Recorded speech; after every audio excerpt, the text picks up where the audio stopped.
안녕하세요. 김어준입니다. 이명박 전 대통령 검찰 출석 직전 논현동 자택을 찾았던 친이계 한 정치인이 이런 말을 남겼습니다. 문 정권이 오늘 치졸한 꿈을 이루었다. 그래요? 없는 죄를 누가 만들어내기라도 했나요? 이명박 전 대통령을 결정적으로 코너로 몰아넣은 사람들은 그와 가장 가까웠던 이들입니다. 그들이 등을 돌릴 수밖에 없었던 것은 이명박 전 대통령이 그 모든 책임을 그들에게 또 넘겼기 때문이죠.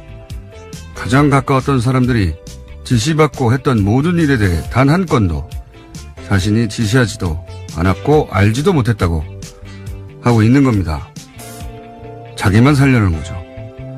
자신을 위해 평생 일했던 사람들이 자신 때문에 공경에 처했는데 일국의 대통령까지 했던 사람이 자기만 살겠다고 내빼는 거. 그거보다 치졸한 게 있습니까? 누구더러 치졸하다고 합니까? 김어준의 콧방귀였습니다.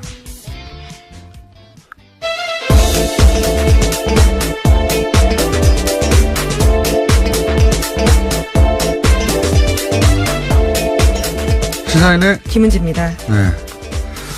어제 그거 라이브로는 보셨어요? 네, 그렇죠. 놓칠 수 없는 현장입니다.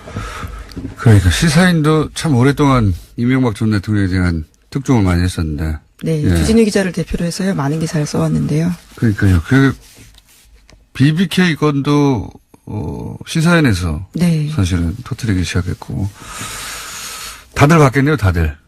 네.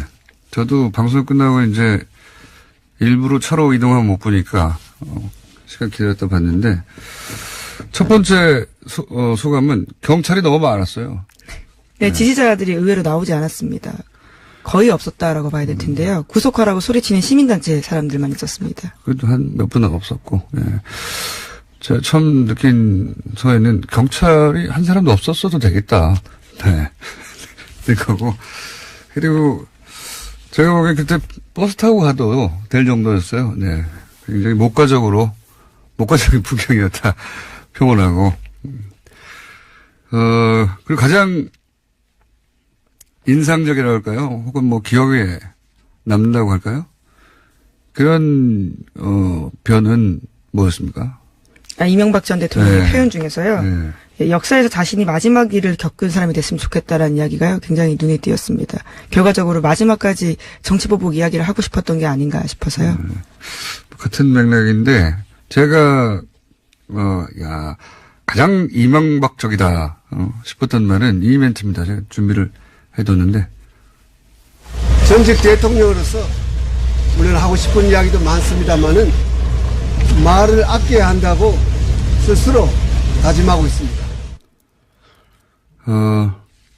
이 말은 이제 의미심장하다는 식으로 해석도 하는 언론들도 있던데 전혀 잘못 짚은 겁니다, 그거는.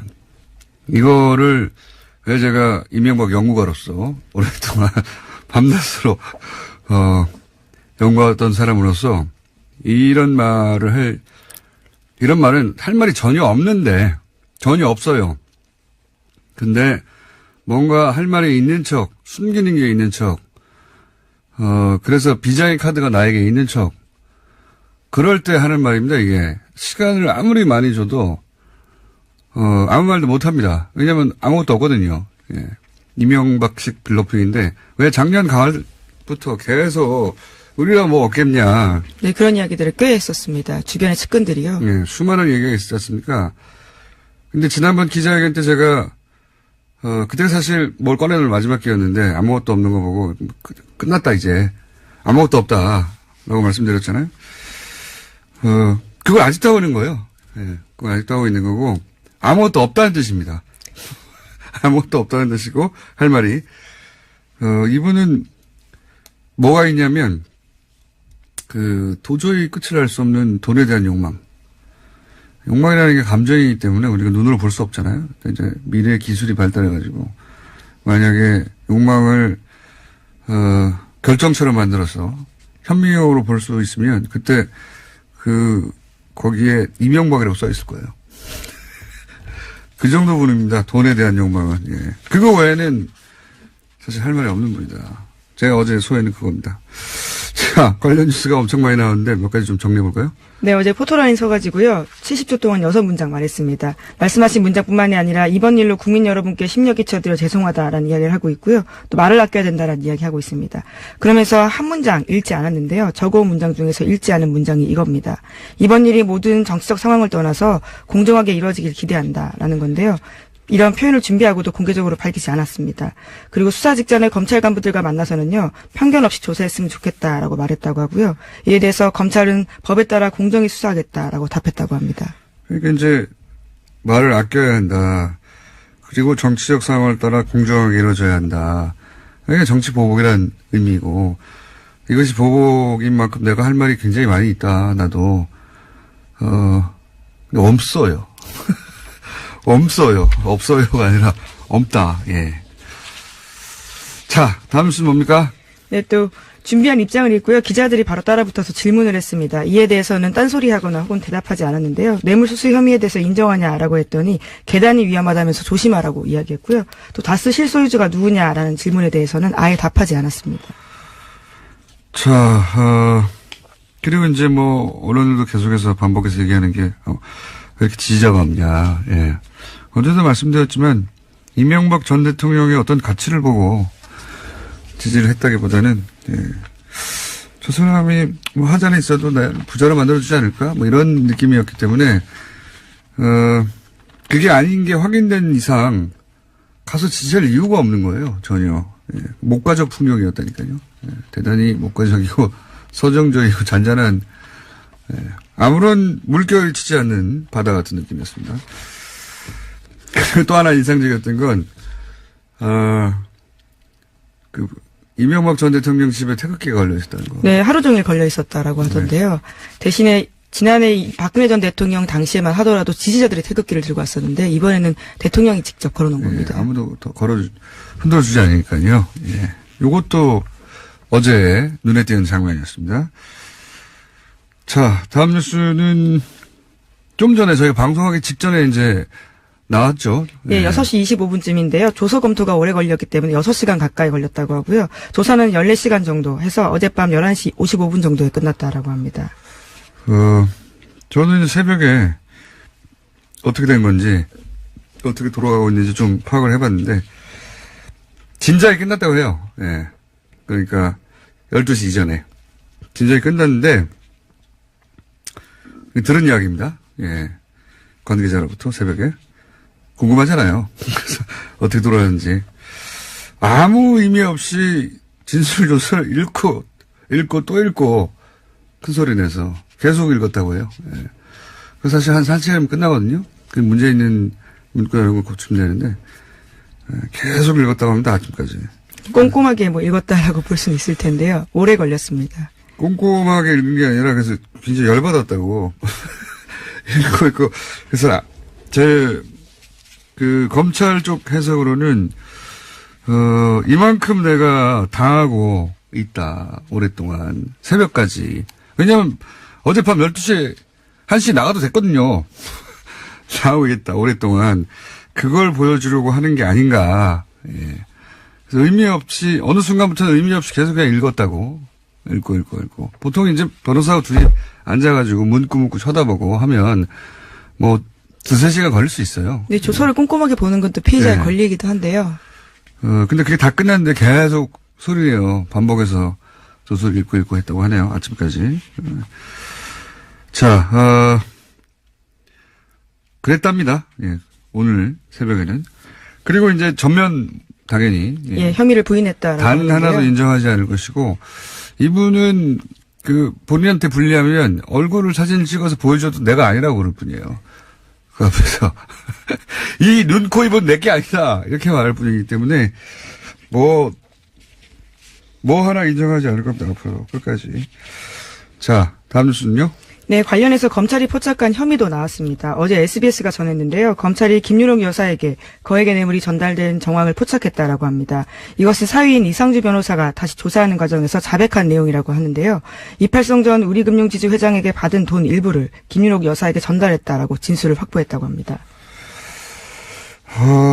이 뉴스는 말이죠. 원래 이제 맞사위죠? 예, 맞사위 이상주 변호사 뉴스가 처음 나올 때부터 몇 번 거론했었는데, 이제 그 검찰이 밝혀낸 사실관계에 의하면 22억 원 정도를 이제 전달했는데 그 중에 8억 원은 인정했지만. 이제 이상득 전 의원에게 줬다라는 거고요. 8억 원, 전달한 8억 원은 인정했지만 첫 번째 그 검찰에 출석했을 때 이상주 변호사가, 여긴 변호사로 간 게 아니니까 이상주 씨가 14억 5천은 본인이 관여하지 않았다고 했거든요. 근데 지금은, 줬다고 하고 있습니다. 네, 이에 대한 상당 부분을 김윤옥 여사에게 전달했다라고요. 말을 바꿨다라고 합니다. 그러니까 지금, 장모를 벌이는 셈이거든요. 지금 현재. 이거는, 제가 보기에는 이제 피의자로 전환됐지 않습니까? 예, 본인 신분도 피해자로 전환된 상태입니다. 이거는 이상주 변호사 본인이, 예, 불구속 조사를 받겠다는 의지죠. 예. 만약에 여기 명백히 전달된 게 확인됐는데 부인하게 되면 사실관계 이렇게 명백한 걸 부인하면 구속될 가능성이 더 높아지거든요. 저는 본인이 서로 기소되더라도 불구속 수사를 받겠다는 의지가 강한 건데 맏딸의 사위잖아요. 장모. 이 혐의로 오래 살지 않아요. 구속된다 하더라도. 배달한 거잖아요. 예. 제가 보는 관점입니다. 갇히면 안 된다. 그 안에. 저는 이상주 변호사가, 계속해서 이야기해왔지만, 이명박 전 대통령의 해외 자금 관리에 관여한 것으로 제가 취재한 바로는 몇 년 전부터 알고 있는데, 갇히면 부는 경우가 많거든요. 예, 삼성도 이분이 갇히길 원하지 않을 겁니다. 네. 어쨌든 인정한 이유가 뭐냐. 핵심은 양심의 가책 이런 거 아니고 본인이 갇히지 않으려고. 네, 현재도 삼성전자 전무로 근무하는 중입니다. 네. 이거 의미심장한 터닝 포인트라고 봅니다. 예, 저는 이 장모를 버리면서까지. 네, 사유의 자백이거든요. 네. 그래서 이유가 뭐냐에 주목해야 된다. 이렇게 입장을 바꾼. 이렇게 되면 이제 김윤옥 여사에 대한 수사를 해야 되잖아요. 네, 조사가 불가피할 것으로 보이는데요. 우선은 검찰이 비공개로 조사할 것으로 보입니다. 또 뿐만 아니라 여러 가지 의혹들이 있는데요. 지난 1월에 처음으로 의혹이 제기된 바가 있습니다. 김희중 전 부소실장 진술에 따라서요. 미국 순방 중에 미화 10만 달러 김 여사가 보좌관에게 줬다라는 진술도 있었고요. 또 뿐만 아니라 정두원 전 의원의 새로운 의혹 폭로도 있었습니다. 제가 알기로는 김윤옥 여사는 1차 비공개 수사를 한 걸로 알고 있습니다. 예. 뭐 보도된 바는 없는데 궁금하잖아요, 저도. 예. 나름 취재 결과입니다. 예. 어디서 어떤 형식으로 얼마나 긴 시간 동안 어떤 혐의에 대해서 조사했는지는 저는 모릅니다. 많은 조사 자체는 이미 이루어진 것으로 1차 알고 있고요. 자, 다음 수는요? 네, 관련해서 미주한국일보의 보도가 좀 자세하게 나와 있는데요. 가방을 전달했다고 지목된 신부의 인터뷰입니다. 관련해서 자신이 전달한 바는 아니고요. 만나서 가방을 받은 바는 있지만 돌려줬다라는 취지의 이야기를 하고 있습니다. 네, 김윤옥 여사에 대해서요. 돌려줬다. 근데 이제 지금 앞선 보도에 따르면 그 안에 돈이 들어 있었을 정황을 포착하였다라고 MBC가 보도했지 않습니까?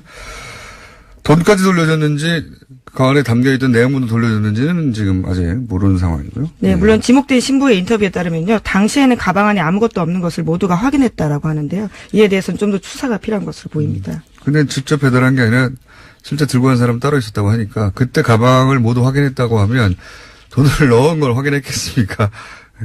그러니까 가방은 캐리어였던 거죠. 예.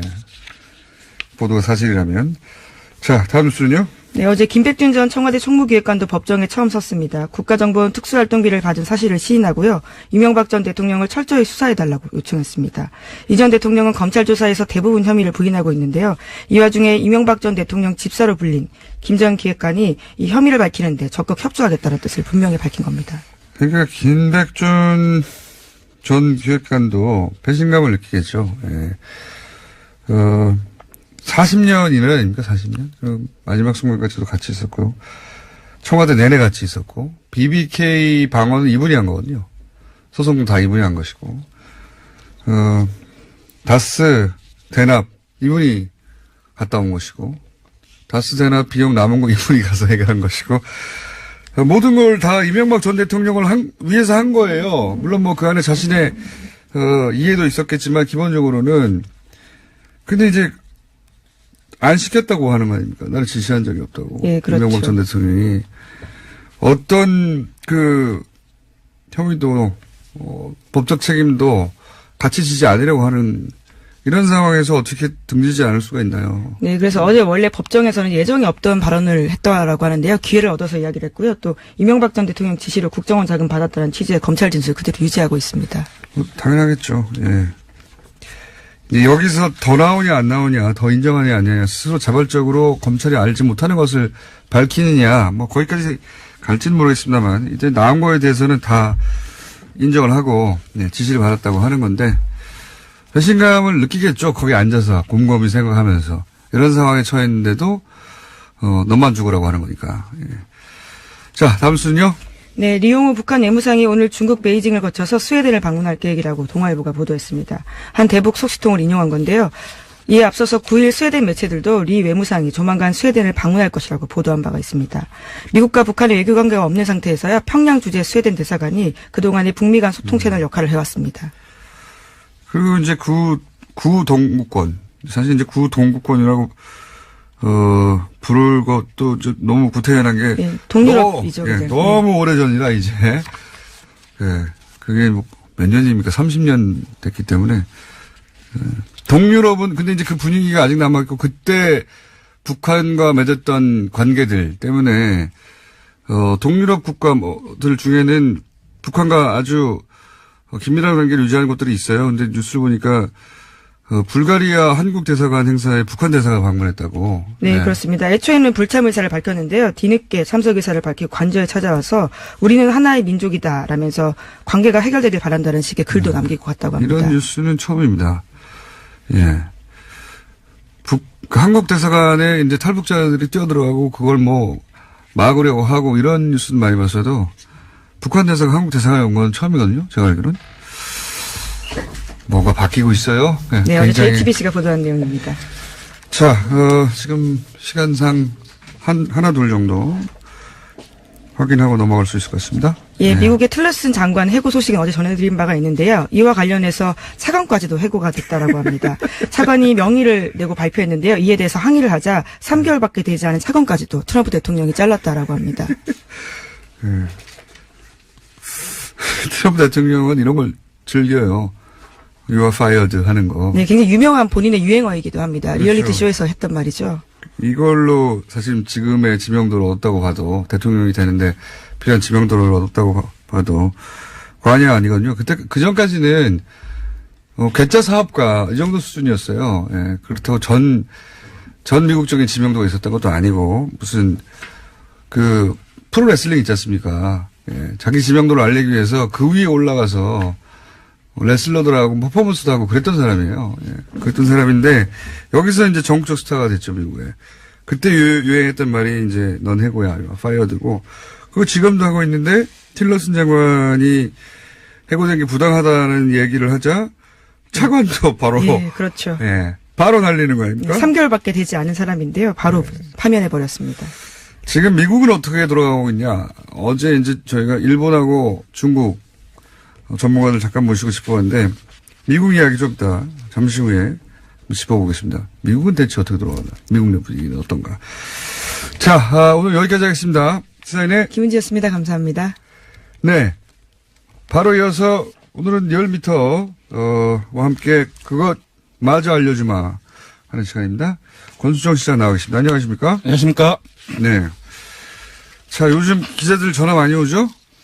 네, 지난주에 많이 왔습니다. 지난주에 많이 왔을 거고, 네. 뭐 여러 가지 충격적인 네. 뉴스들이 워낙 많아가지고, 네. 안지사를 비롯해서, 그것이 이제 지지율에 어떤 영향을 미쳤을까. 네. 네.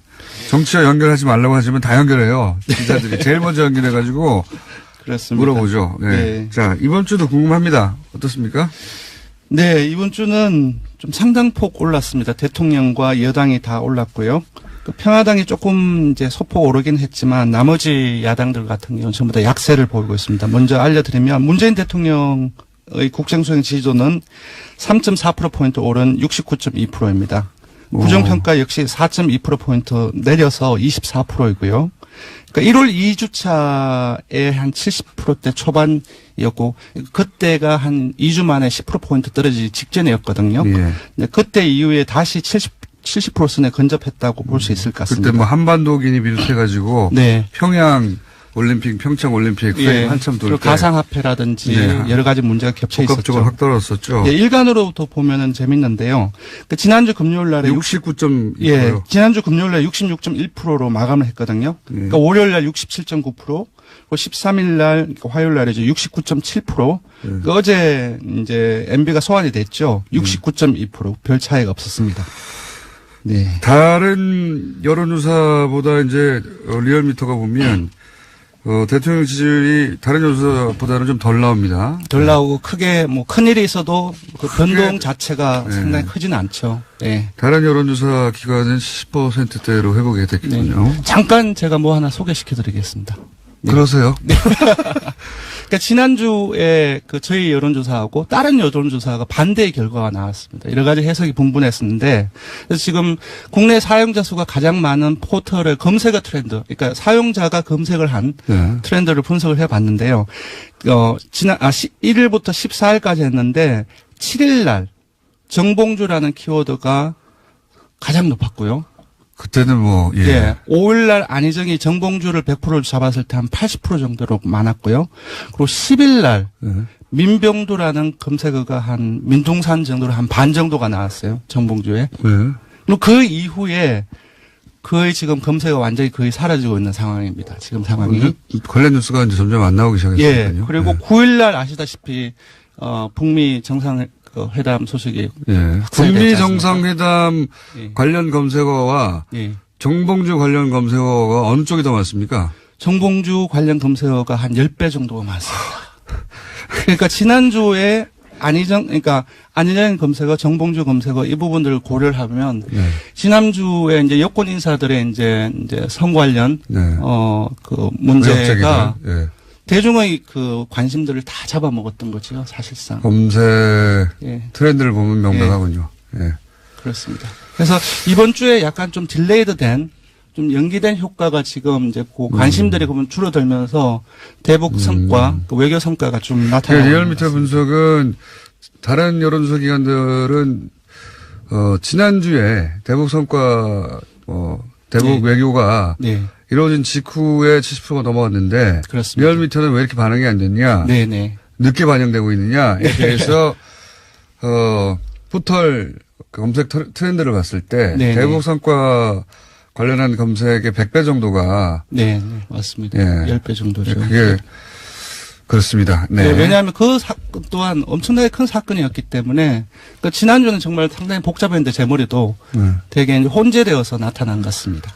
네. 그럼 민주당을 보면은 민주당은 50%를 회복했습니다.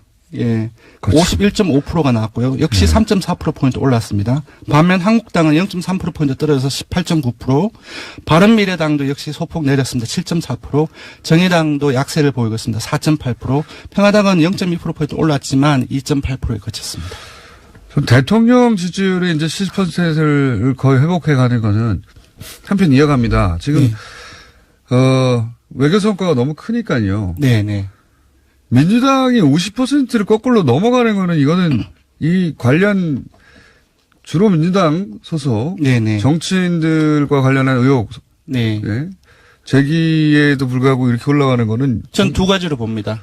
해석해 보십시오. 예. 대통령 효과다라고 네, 봐야 있겠죠, 돼요. 물론. 그게 가장 깔려 있고 지금은 미투에 따른 어떤 여권 인사의 이제 성폭행, 성추행 논란 이 부분들 같은 경우는 그 사실상 워낙 분석들이 많이 진행되었고 그리고 서로 이제 많이 관심을 가지는 과정 속에서 이것이 어떤 진영 간의 어떤 문제라든지 여야라든지 진보 보수의 문제가 아니라 사실상 좀 왜곡된 권력 관계에 대한 어떤 사회 전반의 문제라는 것을 조금씩 계속 다 이제 퍼지고 있는 것 같아요. 정당 연관하지 않는다. 예. 바로 이제 그 부분들이 좀 분리가 되는 현상이 조금 더 계속 나타나고 있는 것 같아요. 네. 그렇군요. 그렇다고 해서 민주당이 50% 넘어간 건 진짜 오랜만인데요. 네. 그리고 이건 아무도 예상 못했겠습니다. 아무도. 그렇습니다. 네. 이렇게까지 올라가는 거는 네. 거꾸로 역주행하고 있네요. 네. 지금 또 하나 이제 빠진 게 있는데 지금 기억하실지 모르겠지만 지금 정당 구조가 펼쳐지기는 저희들이 잠재정당 지지를 했지 않습니까? 네. 그때는 민주당을 지지하는 일부 이제 주변부의 지지층들이 정의당 쪽으로 많이 갔어요. 예. 근데 딱 뜨고 나니 오히려 정의당에 이제 그쪽으로 갔던 사람들이 다시 민주당으로 이제 가고 있는 추세였어요. 그러니까 미투 사건이 벌어지기 이전에도 그런 현상이 나타났었거든요. 그러니까 지금 정당 구조가 바뀌면서 좀 그런 부분들도 좀 분석을 해볼 필요성이 있을 것 같습니다. 한국당, 민주당은 뭐 보합세 아니겠나 싶은데 큰 폭으로 올라갔어요. 예, 네, 이렇게 많이 그렇습니다. 올라가는 경우는 3.4%포인트면 이제 주간 조금 더 봐야 되겠지만 상당 폭이라고 봐야 될 것 그렇죠. 같습니다. 정당이 대통령하고는 다르게 네. 예, 정당이 3%고 4% 올라갔다 내려갔다는 건 굉장히 큰 거거든요. 네, 그렇습니다. 희한하네요. 네. 한국당은요? 한국당은 소폭 내렸습니다. 거의 비슷한데요. 18.9%. 네. 그래서 20%대를 중심으로 해서 거의 한 5, 6주간 계속 왔다 갔다 하고 있는 것 같아요. 정체되어 있는 상황입니다. 그래서 지금 이 부분들 같은 경우는 외교 성과가 상당히 컸잖아요, 사실은. 네. 3호 이제 남북 합의라든지 북미 정상회담 이 부분들 상당히 컸던 부분이었는데 외교 성과에 대한 대응 그 자체가 기존의 프레임에 대해서 벗어나지 못했던 부분들이 국민들은 그렇게 다르게 생각을 하고 있는데 좀 영향을 간접적으로 미치지 이 않았고요. 외교 성과는 부인할 수 없을 정도인 것 같은데 계속 네. 비판하는 것이 네. 이번 안보 문제는 그 선거가 다가갈수록 그 보수 정당에서는 비판하면 유리한 국민이 펼쳐졌는데 그렇습니다. 이번에는 부인하기 힘들 정도인데 이것도 부인하니까. 예, 물론 북미 정상회담 얘기가 나와서 조금 나오면서 스텝이 조금 꼬이긴 했지만 기본적인 입장에는 거의 변화가 없거든요. 그러니까 이 보수, 너무나 대조되니까. 예, 네. 보수 야당이 전략을 다시 잡아야 될 것 같아요. 이 네. 안보 문제, 대북 문제에 있어서 사람들이 눈앞에서 이제 미국과도 회담한다고 네, 예, 그렇습니다. 하고 있는 마당에 계속 공격하는 거는 미국을 공격하는 것 같은 보수층한테도 그런 느낌을 주거든요. 그게 자유한국당 내부에 지금 좀 우려점이 아닐까 싶습니다. 딜레마겠죠. 예. 네. 어쨌든 쟤는 문 대통령이 올라가는 건 이상하지 않은데 민주당이 거꾸로 이렇게까지 올라가는 건 잘 맞추는 편인데. 네. 잘 맞추는 편인데 제가. 뭐 네, 이번 주진조사는 TBS 의뢰로 월요일부터 수요일까지 19세 이상 1,502명을 대상으로 했습니다. 유무선 전화면접 자동응답 혼용 방식으로 실시했고 표본오차 채널 95% 신뢰수는 플러스 마이너스 2.5%포인트, 응답률은 5.3%였습니다. 바른미래당, 정의당, 평화당 얘기 안 했어요. 얘기했습니다. 했어요? 네. 딴 생각하고 있었나? 자, 희한한 최근에 본 여론조사 결과는 좀 개인적으로는 잘 이해가 안 가는 민주당이 이렇게까지 올라갈 일은 없는데. 자, 다음은요. 대통령 효과라고 저는 봅니다. 예. 네, 아까 정당 구조 변화되는 과정 속에서의 부분도 분석이 좀 필요한 부분인 것 같고요. 네, 이번엔 어제 이명박 전 대통령이 검찰에 소환이 되었죠. 소환이 되었고 그래서 워낙 큰 이제 사안이기 때문에 이에 대해서 여론조사를 해봤습니다. 그러니까 두 가지 선택지를 줬습니다. 법에 따라 엄정 처벌을 해야 된다. 반면에 대통령이잖아요. 그래서 전직 대통령이므로 예우를 해야 된다. 그러니까 둘 중에 어느 쪽에 조금 더 공감을 하는지를 물어봤는데. 그거의 대답이 같아요. 탄핵을 해야 하느냐 말아야 하느냐. 거의 비슷한 대답이네요. 예. 네. 보통 요즘 어떤 전국의 쟁점, 여야 간의 쟁점들 같은 경우 보통 6대3 정도의 그 비율이 나왔거든요. 10% 정도 잘 모른다고 하고요. 예, 네. 맞습니다. 근데 이건 조금 다릅니다. 네. 그러니까 엄정한 사법 처벌을 해야 된다. 79.5%가 나왔습니다. 거의 80%가 나온 거죠. 그 전직 대통령으로 예우해야 된다는 것은 15.3%가 나왔습니다. 그 민심을 보여주고 있는 것 같아요. 네. 알겠습니다. 오늘 여기까지 하겠습니다. 시사인의 아니죠. 시사인의 했죠. 리얼미터 권순정 실장이었습니다. 감사합니다. 예. 어제 일본, 중국에 이어서 미국의 상황 좀 짚어보겠습니다. 네. 우리 특사단이 나라들을 다 돌았죠. 그리고 미국에서 트럼프 대통령에 의해서 북미 정상회담 하겠다고 뉴스가 나왔었죠. 지금 그 이후로 미국 내에서는 어떤 일이 벌어지고 있는지 아산정책연구원 김준 박사님 나오셨습니다. 안녕하십니까? 안녕하세요. 네. 틸러슨 경질. 네. 예. 이게 미 국무부에서 일어난 일인데, 미 국무부에 본인과 같이 공부했던 지인들이 좀 있지 않습니까? 친구도 있고요. 그 후에 이제 알게 된 네. 지인도 있고. 그러니까요. 미 국무부에 꽤 이름이 알려진 사람들도 알더라고요. 네. 걔는 요새 연락이 안 돼요. 너무 바빠갖고. 자, 틸러슨 경질에 대해서 네. 미 국무부의 반응은 어떻습니까? 직접 확인해 본. 국무부 내 이제 직원들 반응은 좀 다행이다라는 반응도 다행이다. 있어요. 네, 잘 됐다. 왜 다행이라고 합니까? 그러니까 틸러스 장관이 일단은 신망을 좀 많이 잃었어요. 와갖고. 아, 그래요? 예, 그래서 들어와서 했었던 것 중에 하나가 약간 좀 구조조정 비슷하게 이걸 뭐 군살빼기를 해야 된다. 기업가 출신이니까요. 네, 그렇죠. 그리고 트럼프 대통령하고 아무래도 이게 좀 잘 안 맞다 보니까 네. 국무부가 계속 수모를 당했잖아요. 예산도 막 30% 삭감당하고. 그렇죠. 네. 그래서 틸러슨 덕분에 국무부 전체가 홀대받는다. 그렇죠. 예, 그런 것도 있고 그렇다고 해서 국무부를 이렇게 대변해 갖고 좀 강하게 맞서주는 것도 아니고 왜 우리는 이제 그래도 보스한테 기대하는 게 좀 있는데. 그렇죠. 네. 네, 그래서 굉장히 불만이 많았었는데 이제 그렇다고 뭐 폼페오를 되게 좋아하는 건 아니지만 그래도 일단 트럼프 대통령하고는 이제 친한 사람이니까 우리들의 어떤 목소리가 좀 들어가지 않겠냐. 그러니까 미국 국무부는 자존심이 굉장히 강해요. 부처 중에는 1등 부처라서. 당연하죠. 전 네. 세계에 돌아다니고 네. 미국이 하는 모든 그 외교적 의사결정에 국무부가 항상 그렇죠. 다른 공무원보다 굉장히 뛰어나다고 생각을 해요. 실제 자기들이. 뛰어나지 않습니까? 실제로 뛰어나고요. 네. 근데 이제 트럼프 대통령이 국무부를 유난히 무시했거든요. 네. 그렇지 않습니까? 그리고 국무부에 빈자리들 많은데 안 채워주고. 절대 안 채웠죠. 네. 네. 그리고 그 빈자리 왜 안 채워주냐고 그랬더니 나 하나면 된다고. 원맨쇼. 네. 예. 나만 중요하다. 나만 매터하다고. 참 일관된 사람이에요. 이게 이제 밖에서 보는 것과 그 안에서 보는 차이군요. 네. 미국 국무부 내에서는 틸러슨이 자기 장사만 한다고 생각했군요. 그렇죠. 예. 예. 그리고 우리도 마찬가지입니다만 장관을 통해서 이제 부처 힘을 키우고 혹은 뭐 가림막이 되고 방패막이 되고 혹은 뭐 그런 걸 기대하는데 틸러슨이 전혀 그런 걸 안 전혀 했다. 그런 거 못했죠. 그래서 틸러슨의 성향과 상관없이 국무부에서는 차라리 폼페오가 낫다. 폼페오가 낫다. 이어서 골드스타인 차관은 네. 왜 뭐, 해고했습니까?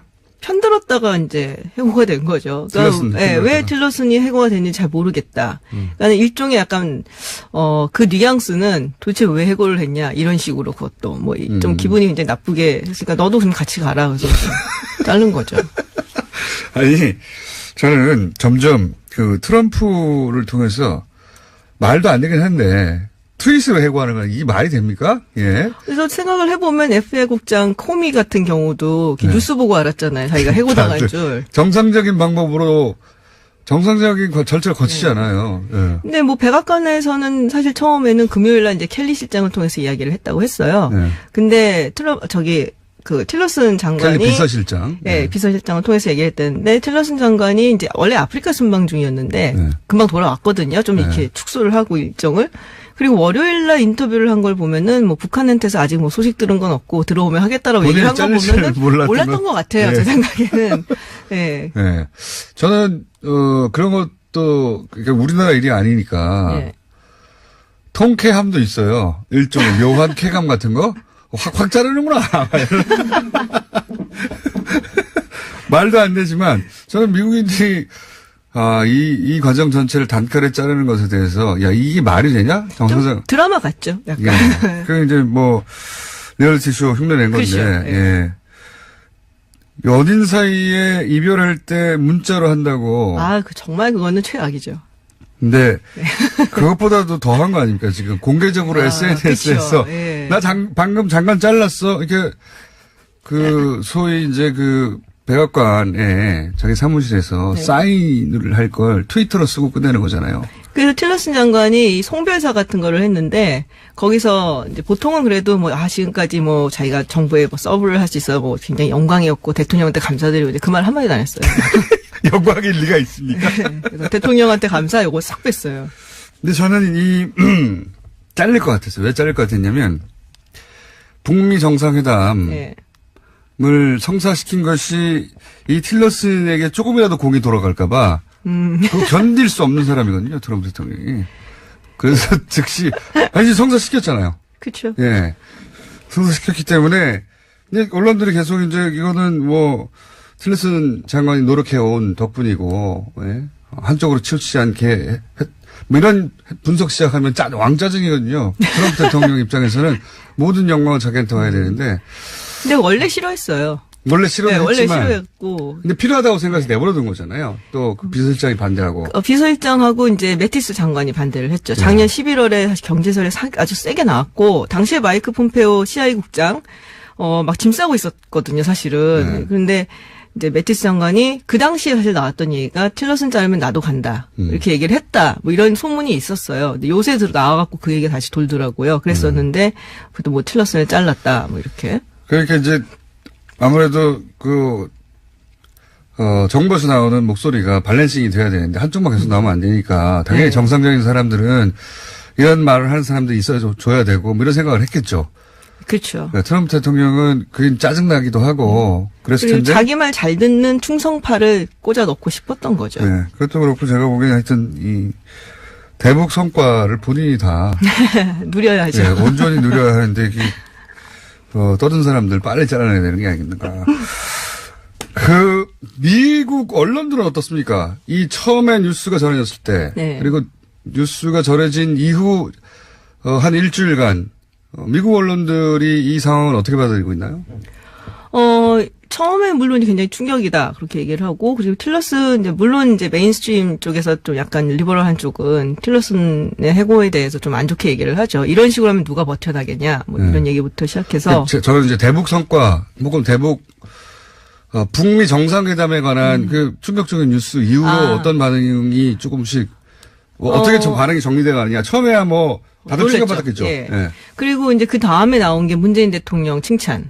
야, 대단하다. 굉장한 사람이다. 전 세계대로 나왔으니까. 예. 그리고선 다음에 나오는 게 이제 우리는 우리 대통령 갖고 어떻게 하냐. 북한 쟤네들을 어떻게 상대할 수 있을 것이냐.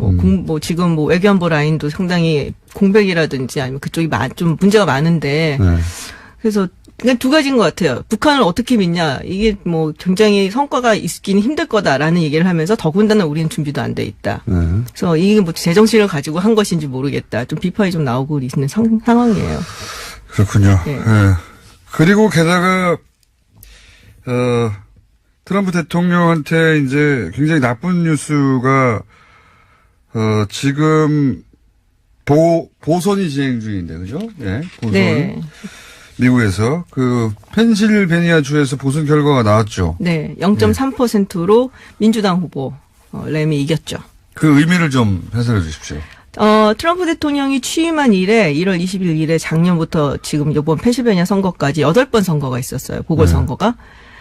연방의회 선거, 상하원 선거인데 그 중에서 3곳을 민주당이 가져갔어요. 근데 민주당이 가져갈 만한 정말 민주당 텃밭이어서 당연히 가져갈 곳은 딱 한 군데였어요. 캘리포니아 34번 디스트릭트였는데 그 이후에 이제 알라바마 상원 굉장히 충격적으로 가져갔었고 그리고 요번에 이제 펜실베니아 가져갔고 근데 나머지가 사실은 그 한나 캘리포니아 빼고는 전부 다 공화당 텃밭이었거든요. 이게 펜실베니아 요 지역은 흔히 말하는 러스트벨트 그러니까 트럼프 대통령을 당선시켰던 쇠락한 그렇죠. 예, 쇠락한 자동차 산업이라든가 철강 산업 지역 네. 거기 기반한 동네에서 졌다는 게 그렇죠. 거기가 바로 그러니까 굉장히 서버브가 하나 있고 그리고 키스버그 바로 아래쪽. 그래서 철강 산업이 있는 곳이에요. 그리고 트럼프 대통령이 한 20%로 이겼었고 지난 한 8번을 내리 공화당이 차지했었던 그런 곳이에요. 그러니까 우리로 치면 자유한국당이 대구에서 혹은 예. 민주당이 광주에서 그런 정도의 의미로 충격적으로 물론 격차는 적었지만 졌다는 게 문제 아닌가. 졌다는 게 문제인 거죠. 이게 더욱 공화당 혹은 트럼프 대통령한테는 악재인 게 관세 폭탄 막 전 세계를 향해서 난리를 쳤는데 저는 요 타이밍에 맞췄다고 보는데 여기 졌어요. 근데 네. 아무 소용 없이. 바로 일주일 전이었죠. 그 관세. 그러니까요. 그래서 캐리콘 그만두고 어쩌고 했는데. 네, 그걸 저는 이 선거를 향해서 때린 거라고 봤는데 졌어요. 네. 이게 안 통한 상당히, 거예요. 예, 상당히 뼈 아플 거예요, 공화당한테는. 그래서 여태까지 재보궐선거를 보면은 네. 확실히 민주당 쪽으로 훈풍이 불고 있다. 그거는 맞는 것 같아요. 그래서 그러면 저는 이 뉴스가 근데 너무 다행이다라고 생각이 든 게 이러면 이럴수록 북미 회담 성사 가능성이 올라가는 겁니다. 어떻게든 해내려고 트럼프 대통령이 노력을 했어요. 관세도 안 통하네? 뭔가 좀 사실 근데 북미 회담이 중간 선거에 미치는 영향은 없어요. 이게 뭐 유권자한테 뭐 그건 아닌데. 그런데 이제 객관적인 그 제3자 논평가들이고 예. 트럼프 대통령의 눈으로 보면 그렇죠. 내가 뭐라도 붙잡아야 뭐라도 되는데. 해야 되는 거죠, 예. 지금. 뭐라도 붙잡아야 되는데 그래서 저는 이런 뉴스가 나오면 나올수록 북미 회담의 성과는 올라간다. 트럼프 대통령이 국내적으로 코너에 몰리면 몰릴수록 좋다. 그래서 아주 굿뉴스군 했습니다. 그리고 또 한 가지 생각한 게 우리가 미국의 정치 상황을 이렇게 바라보고 이용할 날이 올 줄이야. 아, 그러네요. 그런 적이 없어요. 미국이 네. 다른 나라를 상대로 항상 이렇게 해왔지. 그렇죠. 예. 네. 트럼프한테 땡큐고요. 볼수록 또 귀여운 데가 있더라고요. 아니, 북미 정상회담 한다는 얘기 듣고 나서부터는 네. 저는 노벨 평화상 꼭 트럼프한테 줘야 되겠다고. 미국 혹시 언론은 이런 반응은 없나요? 노벨 평화상 이번 노벨 평화상은 누구에게 뭐 이런 이야기? 그러면 이제 문재인 대통령 얘기가 나오죠. 문재인 대통령이 네. 받는다면 1순위고, 뭐 트럼프 그래서, 대통령도 뭐 만약에 성사가 돼서 잘 풀려 나간다면은 이제 물망에 오를 수 있죠. 외신에서도 그런 얘기가 우리끼리 농담처럼 하는 얘기가 많이 있더라고요, 실제로. 네, 있어요. 예. 네. 이거 된다면 누군가 평화상 받는데 그럼요. 누가 받냐 도대체. 공동수상은 또 싫어할 텐데, 트럼프 대통령이. 그래서는 우리 모두 달려가가지고 트럼프 대통령한테 당신이 노벨 평화상을 받아야 된다고. 그럼 좋아요 계속 눌러주는 거예요, 트럼프 대통령이. 근데 어제 문자 왔는데 그걸 직접 했더니 트럼프 대통령이 직접 좋아요 눌렀대잖아요. 그러니까. 계속 신경 쓴다는 겁니다. 아, 또 우리가 그런 거 잘하잖아요. 그러니까 달려가셔서 어렵지 않잖아요. 그럼요. 예, 노벨 프라이즈 투 유 이런 거 하면 되지 않습니까? 가장 적당한 영어는 뭐 있습니까? 이럴 경우에. 글쎄요. 뭐라고 해야 될까요? for you야 됩니까? to you야 됩니까? 아니면 뭐. 둘 다 써도 상관없을 것 같은데요. 그래요? 네. 예. 알아서 섞어주시고 이제 네. 다 똑같이 근데 쓰면 너무 안 돼요. 또 일괄적으로 똑같이 이렇게 그러니까요. 쓰면 좀 너무 예문을- 티나니까 약간 다르게 또. 예문을 좀 정해주시고요. 그러면 저희가 AS 시간에 예문을 알려드릴 테니까 좀 스펠 틀려도 되거든요. 아, 그럼요. 그게 예. 더 자연스러워요. 그렇죠. 틀려도 되고, 그럼 트럼프 대통령이, 진짜 한국 사람들이 달려와서 하는구나. 나는 위대해. 그러면서 계속 좋아요 찍을 거 아닙니까? 그것이 우습게도 과거에는 말도 안 되는 건데, 우습게도 이번에는 북미 회담 성사 가능성을 차곡차곡 올리는 것이다. 그렇죠. 맞습니다, 실제로. 국민이 나서야 되는 거죠. 중간 선거에 대해서는 어떻게 전망합니까? 그런 거 이제 안 하려고 그러는데 왜 물어보세요. 아니, 지금 현재 미국 분위기에서는, 너무 머네요. 그럼 이 얘기로 돌아올게요. 지금 그러니까 처음에는 놀랬고, 미국 예. 언론들도. 그리고 처음에는 이제 문재인이 어떻게 이걸 해냈지? 뭐 이런 식의 반응들. 예, 대단하네. 뭐 전 세계적으로 비슷한 반응이었어요. 그 다음에 이제 자국 걱정을 하기 시작하는 거 아닙니까? 그렇죠. 안 될 네. 것 같다. 뭐 이런 얘기가 좀 많이, 조금 약간 회의적인 얘기가 많긴 해요. 트럼프 대통령이 이게 준비가 되지 않았다. 뭐 이런 네. 이야기들. 그리고 이제 네. 북한은 어떻게 믿냐. 네. 네. 트럼프 대통령을 못 믿는 거죠, 기본적으로. 그렇죠. 둘 다 준비가 안 됐다. 근데 이제 너무 그게 또 이렇게 우리 언론에서 받아 쓰니까 네. 미국에서 이렇게 걱정을 하는데 그래서 네. 조금 조심스럽긴 한데 기본적으로 회의적인 시각이 조금 더 많은 주류 건 사실이에요. 미디어는 그러니까요. 네. 주류 미디어는 트럼프 대통령이 해왔던 여태까지 거의 모든 일에 대해서 비판해 왔는데 네. 그 관점의 연속 손상에서 비판하고 있는 것 같고요. 살짝 배신감을 느끼는 거는 이제 민주당이 오히려 또 막 반대를 하고 뭐 이래갖고 이러면 안 되는데 민주당이라는 생각이 사실은 들죠. 오바마 시절이나 그 이전이나 미국은 항상 이렇게 한반도에서 대치 상황을 충분히 즐겨왔잖아요. 누려왔고 그 경제적 이득을 가져갔고 무기 팔아가지고 그 상황을 영원히 해소시켜 주려고 시도했던 대통령이 클린턴 한 번 있었고요. 그쵸. 그죠? 예. 그리고 나서 클린턴 대통령은 김대중이라고 하는 그 당대 인물에 설득됐고, 그때. 뭐 올브라이트 편에 의하면 거인의 어깨에 올라섰다라고 예. 얘기를 했죠. 그때는 정말 존경한다고 하고 설득됐었고, 그 이후에 부시가 살짝 시도하려다가 또 안 됐고, 예. 이번에 더 이상한 인물이 나왔는데, 그랬어서는 된다고. 의외로 합니다. 될 수 있죠. 그러니까요. 네. 자, 미국 상황은 그렇다고 합니다. 주요 미디어는 걱정하고 있고, 예. 트럼프 대통령 관련해서는 국내적으로는 악재가 계속 나오고 있다. 네, 지금 뭐 백악관에서 또 누가 나갈지 모른다, 뭐 이런 얘기 많이 하죠. 자, 여기까지 하겠습니다. 예. 또 상황 발생하면 모시겠습니다. 네, 알겠습니다. 지금까지 아산정책연구원의 김지윤 박사였습니다. 고맙습니다. 3부에서 뵙겠습니다.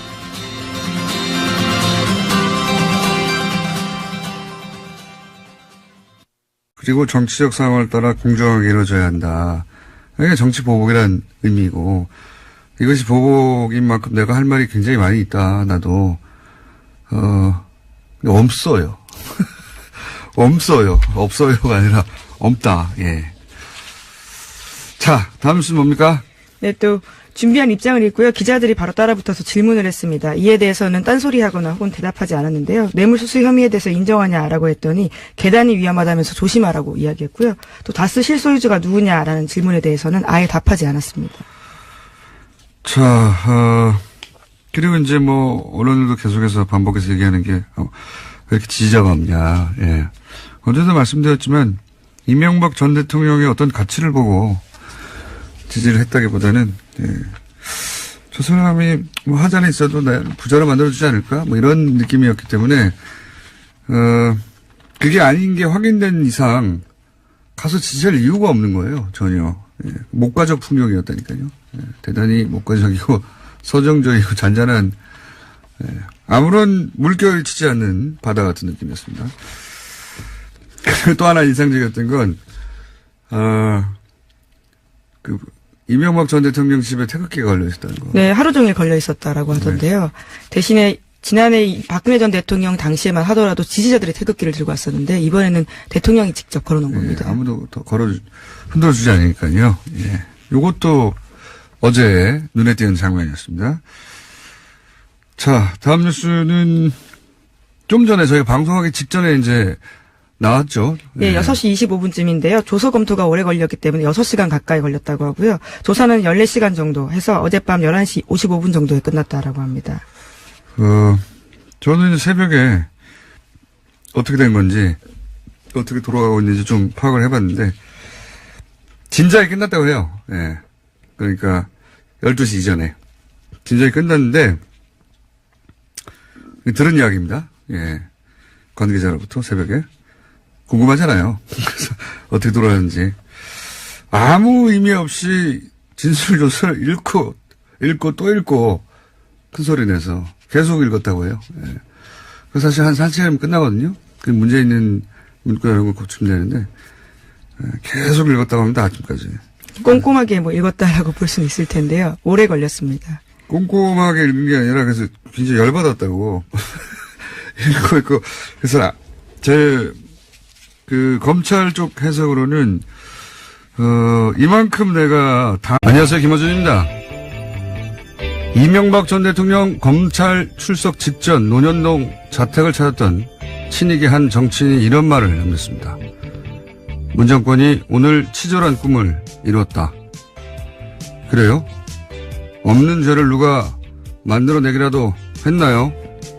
이명박 전 대통령을 결정적으로 코너로 몰아넣은 사람들은 그와 가장 가까웠던 이들입니다. 그들이 등을 돌릴 수밖에 없었던 것은 이명박 전 대통령이 그 모든 책임을 그들에게 넘겼기 때문이죠. 가장 가까웠던 사람들이 지시받고 했던 모든 일에 대해 단 한 건도 자신이 지시하지도 않았고 알지도 못했다고 하고 있는 겁니다. 자기만 살려는 거죠. 자신을 위해 평생 일했던 사람들이 자신 때문에 공격에 처했는데 일국의 대통령까지 했던 사람이 자기만 살겠다고 내빼는 거. 그거보다 치졸한 게 있습니까? 누구더러 치졸하다고 합니까? 김어준의 콧방귀였습니다.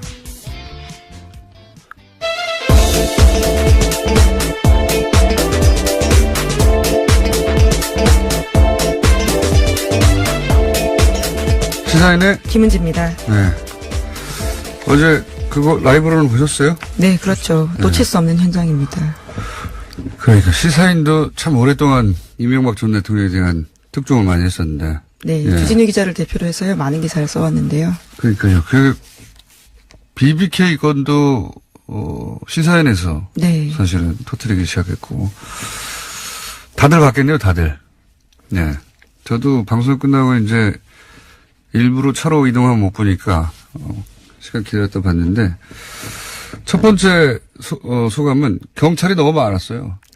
네, 지지자들이 의외로 나오지 않았습니다. 거의 없었다라고 봐야 될 텐데요. 구속하라고 소리치는 시민단체 사람들만 있었습니다. 그래도 한 몇 분은 없었고, 예. 제가 처음 느낀 서에는 경찰이 한 사람도 없었어도 되겠다. 네. 그거고. 그리고 제가 보기엔 그때 버스 타고 가도 될 정도였어요. 네. 굉장히 목가적인 풍경이었다. 평온하고. 그리고 가장 인상적이라고 할까요? 혹은 뭐 기억에 남는다고 할까요? 그런, 변은 뭐였습니까? 이명박 전 대통령의 네. 표현 중에서요. 네. 예, 역사에서 자신이 마지막 일을 겪은 사람이 됐으면 좋겠다라는 이야기가요. 굉장히 눈에 띄었습니다. 결과적으로 마지막까지 정치보복 이야기를 하고 싶었던 게 하고 있다. 오랫동안. 새벽까지. 왜냐면 어젯밤 12시에 1시 나가도 됐거든요. 나오고 있다. 오랫동안. 그걸 보여주려고 하는 게 아닌가. 예. 그래서 의미 없이, 어느 순간부터는 의미 없이 계속 그냥 읽었다고. 읽고. 보통 이제 변호사하고 둘이 앉아가지고 문구문구 쳐다보고 하면 뭐 2-3시간 걸릴 수 있어요. 네, 조서를 꼼꼼하게 보는 것도 피해자의 네. 권리이기도 한데요. 근데 그게 다 끝났는데 계속 소리내요. 반복해서 조서를 읽고 했다고 하네요. 아침까지. 자, 그랬답니다. 예. 오늘 새벽에는. 그리고 이제 전면 당연히. 예, 혐의를 부인했다라고 단 하는데요. 하나도 인정하지 않을 것이고 이분은 그 본인한테 불리하면 얼굴을 사진을 찍어서 보여줘도 내가 아니라고 그럴 뿐이에요. 그 앞에서 이 눈, 코, 입은 내게 아니다 이렇게 말할 뿐이기 때문에 뭐 하나 인정하지 않을 겁니다. 앞으로 끝까지. 자, 다음 뉴스는요. 네, 관련해서 검찰이 포착한 혐의도 나왔습니다. 어제 SBS가 전했는데요. 검찰이 김윤옥 여사에게 거액의 뇌물이 전달된 정황을 포착했다라고 합니다. 이것은 사위인 이상주 변호사가 다시 조사하는 과정에서 자백한 내용이라고 하는데요. 이팔성 전 우리금융지주 회장에게 받은 돈 일부를 김윤옥 여사에게 전달했다라고 진술을 확보했다고 합니다. 이 뉴스는 말이죠. 원래 이제 그 맞사이죠. 예, 맞사이 이상주 변호사 뉴스가 처음 나올 때부터 몇 번 거론했었는데, 이제, 그 검찰이 밝혀낸 사실관계에 의하면 22억 원 정도를 이제 전달했는데, 그 중에 8억 원은 인정했지만. 네, 이상득 전 의원에게 줬다라는 거고요. 8억 원, 전달한 8억 원은 인정했지만, 첫 번째 그 검찰에 출석했을 때 이상주, 변호사가, 여긴 변호사로 간 게 아니니까 이상주 씨가 14억 5천은 본인이 관여하지 않았다고 했거든요. 근데 지금은 줬다고 하고 있습니다. 네, 이에 대한 상당 부분을 김윤옥 여사에게 전달했다라고요. 말을 바꿨다라고 합니다. 그러니까 지금 장모를 벌이는 셈이거든요. 지금 현재. 이거는 제가 보기에는 이제 피의자로 전환됐지 않습니까? 예, 본인 신분도 피해자로 전환된 상태입니다. 이거는 이상주 변호사 본인이, 예, 불구속 조사를 받겠다는 의지죠. 예. 만약에 여기 명백히 전달된 게 확인됐는데, 부인하게 되면, 사실관계 이렇게 명백한 걸 부인하면, 구속될 가능성이 더 높아지거든요. 저는 본인이 서로 기소되더라도 불구속 수사를 받겠다는 의지가 강한 건데, 맞딸의 사위잖아요. 장모. 이 혐의로 오래 살지 않아요. 구속된다 하더라도. 배달한 거잖아요. 예. 제가 보는 관점입니다. 갇히면 안 된다. 그 안에.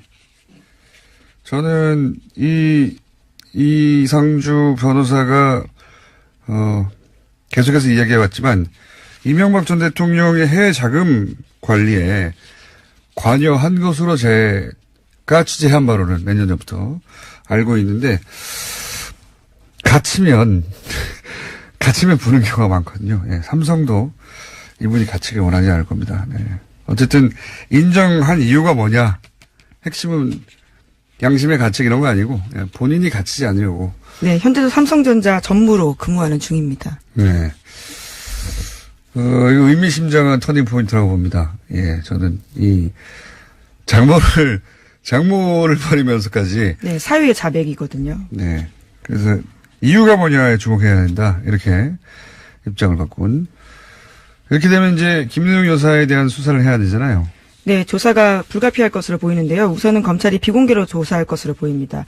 또 뿐만 아니라 여러 가지 의혹들이 있는데요. 지난 1월에 처음으로 의혹이 제기된 바가 있습니다. 김희중 전 부소실장 진술에 따라서요. 미국 순방 중에 미화 10만 달러 김 여사가 보좌관에게 줬다라는 진술도 있었고요. 또 뿐만 아니라 정두원 전 의원의 새로운 의혹 폭로도 있었습니다. 제가 알기로는 김윤옥 여사는 1차 비공개 수사를 한 걸로 알고 있습니다. 예. 뭐 보도된 바는 없는데, 궁금하잖아요, 저도. 예, 나름, 취재 결과입니다. 예. 어디서 어떤 형식으로 얼마나 긴 시간 동안 어떤 혐의에 대해서 조사했는지는 전 모릅니다. 많은 조사 자체는 이미 이루어진 것으로 1차 알고 있고요. 자, 다음 수는요? 네, 관련해서 미주한국일보의 보도가 좀 자세하게 나와 있는데요. 가방을 전달했다고 지목된 신부의 인터뷰입니다. 관련해서 자신이 전달한 바는 아니고요. 만나서 가방을 받은 바는 있지만 돌려줬다라는 취지의 이야기를 하고 있습니다. 네, 김윤옥 여사에 대해서요. 돌려줬다. 근데 이제 지금 앞선 보도에 따르면 그 안에 돈이 들어 있었을 정황을 포착하였다라고 MBC가 보도했지 않습니까? 돈까지 돌려줬는지 그 안에 아닌가 싶어서요. 같은 맥락인데 제가 가장 이명박적이다 싶었던 말은 이 멘트입니다. 제가 준비를 해뒀는데 전직 대통령으로서 물론 하고 싶은 이야기도 많습니다만은 말을 아껴야 한다고 스스로 다짐하고 있습니다. 이 말을 이제 의미심장하다는 식으로 해석도 하는 언론들도 있던데 전혀 잘못 짚은 겁니다. 그거는 이거를 왜 제가 이명박 연구가로서 오랫동안 밤낮으로 연구했던 사람으로서 이런 말은 할 말이 전혀 없어요. 근데 뭔가 할 말이 있는 척, 숨기는 게 있는 척, 그래서 비장의 카드가 나에게 있는 척, 그럴 때 하는 말입니다, 이게. 시간을 아무리 많이 줘도, 아무 말도 못 합니다. 왜냐면 아무것도 없거든요. 예. 이명박식 블러핑인데, 왜 작년 가을부터 계속, 우리가 뭐 없겠냐. 네, 그런 이야기들을 꽤 했었습니다. 주변의 측근들이요. 예, 수많은 얘기가 있었지 않습니까? 근데 지난번 기자회견 때 제가, 그때 사실 뭘 꺼내놓을 마지막 기회였는데, 아무것도 없는 거 보고, 끝났다, 이제. 아무것도 없다. 라고 말씀드렸잖아요. 그걸 아직도 하고 있는 거예요. 예, 그걸 아직도 하고 있는 거고, 아무것도 없다는 뜻입니다. 아무것도 없다는 뜻이고, 할 말이. 이분은 뭐가 있냐면, 도저히 끝을 알 수 없는 돈에 대한 욕망. 욕망이라는 게 감정이기 때문에 우리가 눈으로 볼 수 없잖아요. 이제 미래의 기술이 발달해가지고, 만약에 욕망을, 결정처럼 만들어서 현미경으로 볼 수 있으면, 그때 거기에 이명박이라고 써 있을 거예요. 그 정도 분입니다. 돈에 대한 욕망은. 예. 그거 외에는 사실 할 말이 없는 분이다. 제가 어제 소회는 그겁니다. 자, 관련 뉴스가 엄청 많이 나왔는데 몇 가지 좀 정리해 볼까요? 네, 어제 포토라인 서가지고요. 70초 동안 6문장 말했습니다. 말씀하신 문장뿐만이 아니라 이번 일로 국민 여러분께 심려 끼쳐드려 죄송하다라는 이야기를 하고 있고요. 또 말을 아껴야 된다라는 이야기 하고 있습니다. 그러면서 한 문장 읽지 않았는데요. 적어온 문장 중에서 읽지 않은 문장이 이겁니다. 이번 일이 모든 정치적 상황을 떠나서 공정하게 이루어지길 기대한다라는 건데요. 이런 표현을 준비하고도 공개적으로 밝히지 않았습니다. 그리고 수사 직전에 검찰 간부들과 만나서는요. 편견 없이 조사했으면 좋겠다라고 말했다고 하고요. 이에 대해서 검찰은 법에 따라 공정히 수사하겠다라고 답했다고 합니다. 그러니까 이제 말을 아껴야 한다.